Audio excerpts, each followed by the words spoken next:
So the male man is mandated to carry the responsibility of giving a lineage identity. That was why when John the Baptist was born, you all remember, the Bible says they brought him to the mother was there, and the people say, okay, give your son a name. Oh, Kampala Kataya, give your son a name. And you know what she said? She said, no, I can't name my son when his father is here. Are you hearing what I'm saying here? If the father is not here, I may attempt it. I know the danger of a mother usurping the authority by naming sons, because I saw that happen with the wives of Jacob.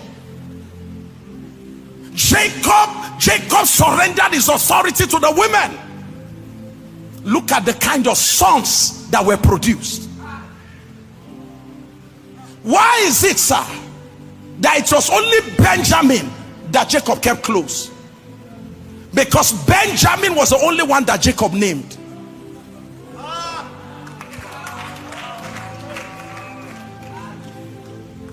The mother looked at Benjamin, Rachel, when she was about to die. She looked at Benjamin and said, your name shall be Benoni.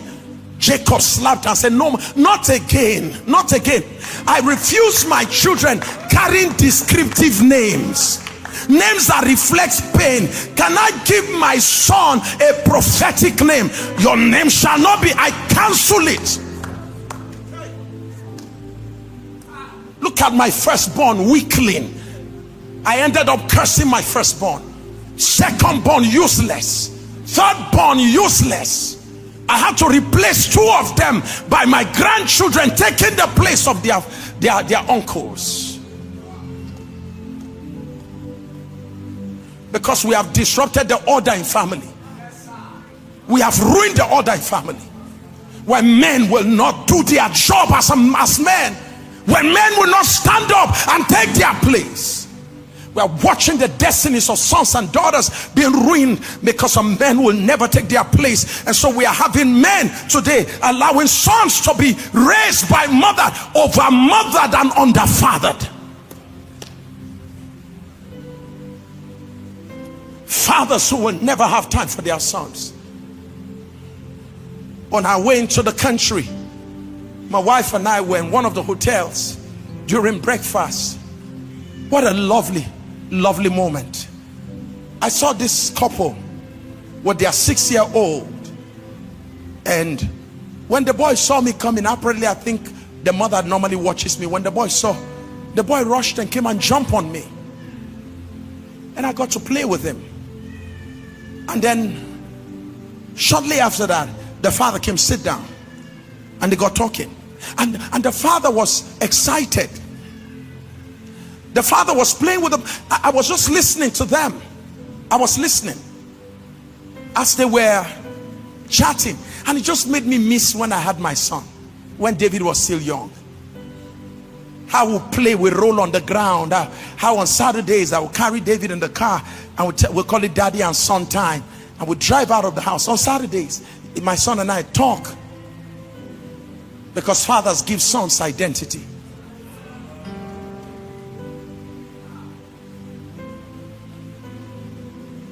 And I watched this man playing with the son, and I heard the son saying to the father, he said, when we were young, 6-year-old boy. I didn't even know when I broke, I started laughing. I said, see, small kid, they said, when we were young. But I laughed. When I don't know, joy just filled my heart. I just brought out, I had some money with me. I think what about, I had some, so I just dropped 100 pounds with him. And the father was like, what? I said, I just love him. The mother started laughing. He says, the father now says, sorry sir, please, who are you? I said, my name is Samuel. The wife started laughing, said, that is Reverend Sam, I know him, you can't pretend. And I look at the man, I said, sir, thank you so much. My wife was there. I said, thank you so much for spending time with your son. I said, what you do with him is more superior than what you do for him. I say, father's imprint, listen, as a father's imprint when it matters the most in the life of a child cannot be outsourced to gifts. As a father, you cannot outsource raising your children to gifts, particularly those of you raising boys. You will not stay with the boy, you will not speak to the boy, you will not affirm the boy, you will not tell the boy your name is. You will not tell your son, from the time you were small, I can tell you that I've always seen you're going to be this. Affirm the boy.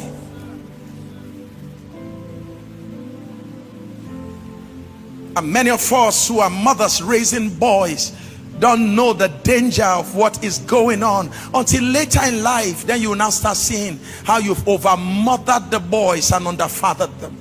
And I understand circumstantially you find yourself in that space, but let me tell you this: one of the things you can do is to make sure that you find a male figure you can trust.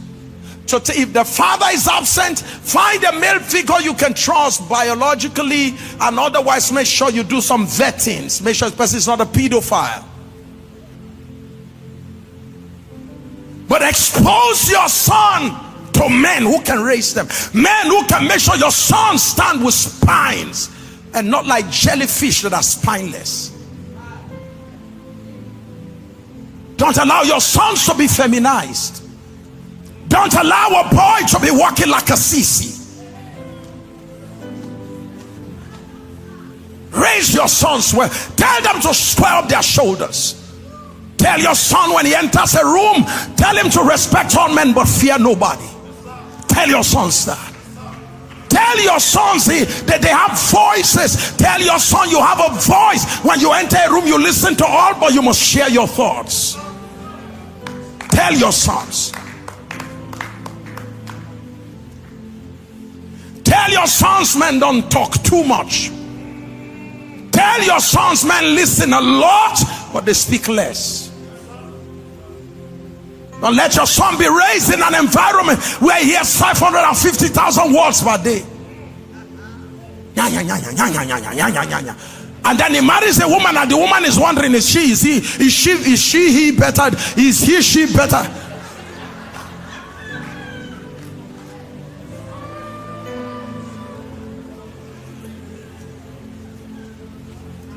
Raise your sons to learn to walk through the dark, and tell them that in the dark they carry the light of Israel. Raise them. And it takes a father to raise one. It takes a father to raise one. Don't buy saggy jeans for them. Impart sound minds to them. Stop buying toys for them whereby you don't implant visions in their hearts. Stop outsourcing your responsibilities to social media. Stop giving your children phones when you've not given them yourself. Jesus said that you may be with me before I send you to the world. Let our sons be with us. Let our sons grow with us before we release them to this world. Because a son left to himself shall bring his father shame. Shame. A son left to himself will bring his father shame.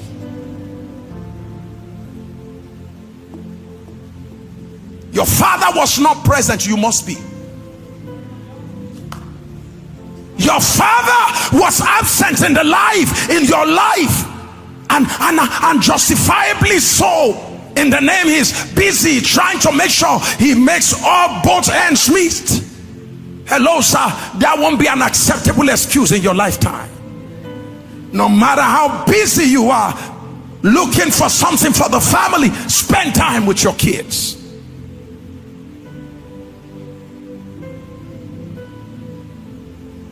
That man that I saw in the hotel playing with his son, after I gave his son money, he said, "Who are you?"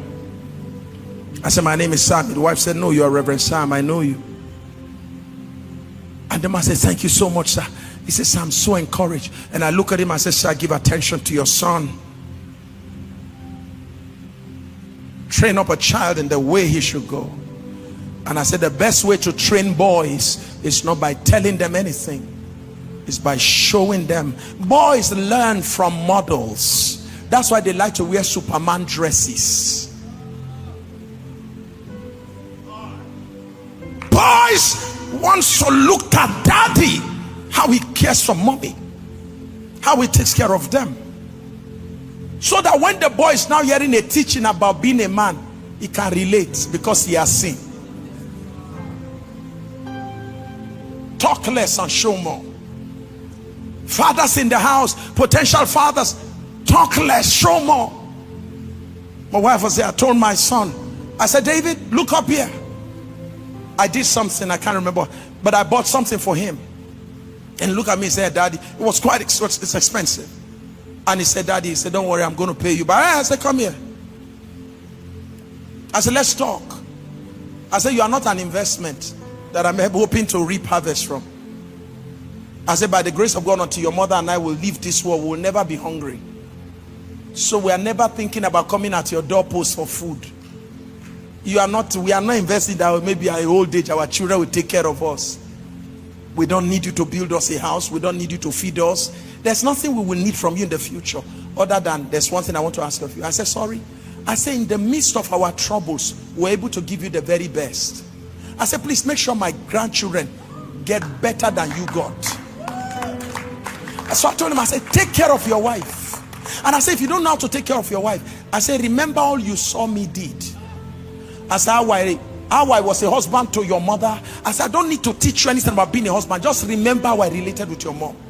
Number two, you want to learn how to be a father. Remember how I related with you.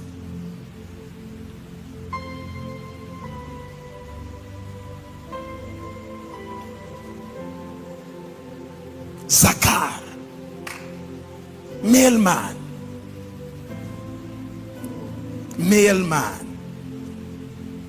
the one that carries assignment. Sweetie, don't marry a guy who has no assignment. Your life will be miserable because you were created to be a help, right? So what do you go help him do?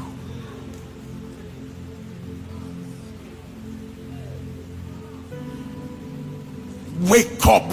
A visionless man, visionless. See, that's why women, man of God, Pastor Steve, good to see you, sir. That's why women, some women, you notice that they are sponsoring their pastors, they are sponsoring other men of God.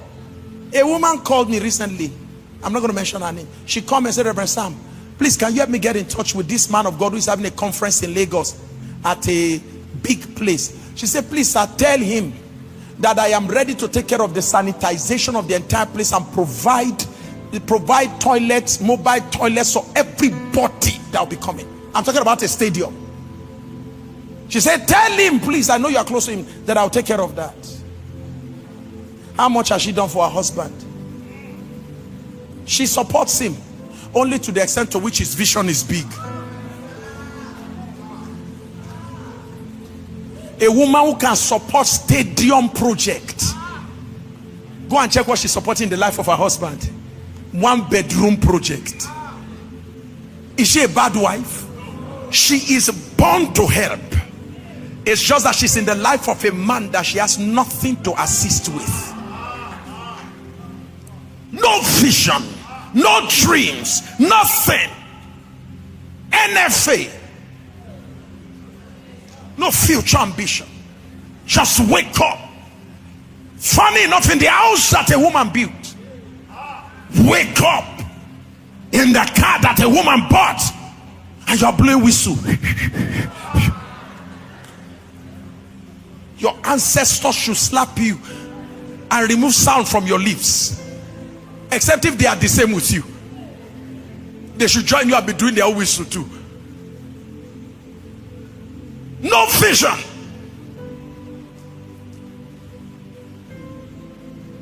If there's any man around you, ask him, what is your vision? Say, bros, what will be your vision?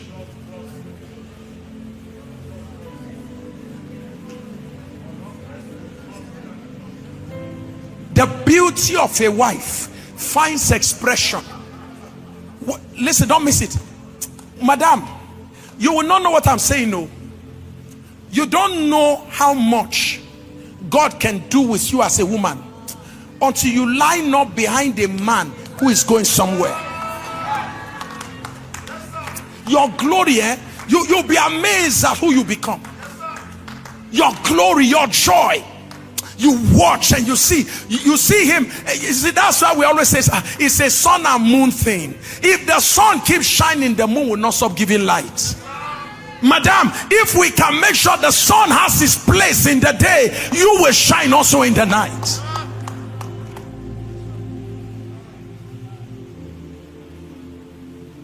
The real assignment of a wife. You know what has happened these days is, I want to pursue my dream. I want to pursue my dream. And there's nothing wrong pursuing your dream. But if you're married, your primary assignment is to ensure that the man that God has put in your life, his vision becomes louder.